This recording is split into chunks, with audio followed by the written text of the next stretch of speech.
எங்க அம்மா பார்த்துட்டுனதாலே நானும் காலேஜுக்கு கிளம்பி போனேன். அங்க சொல்லி தரது ஒன்னும் புரியல. முட்டி போட வச்சார் சாரு தரில. ஐயையோ காலையில எழுந்தா காலேஜ் போனோம். ஐயையோ அறிவில்லாத மக்கு நானு. என் ப்ரொஃபசர் கிட்னில இருக்குது ஸ்டோனு.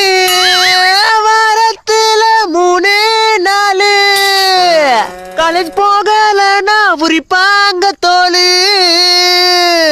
ஐயையோ ஐடி கார்டு தொலைஞ்சி போச்சே. ஐயையோ எது படிச்சாலும் மறந்து போதே. ஐயையோ ஐயையோ எத்தனை ஐயோ சண்டாளி ஓ பாசத்த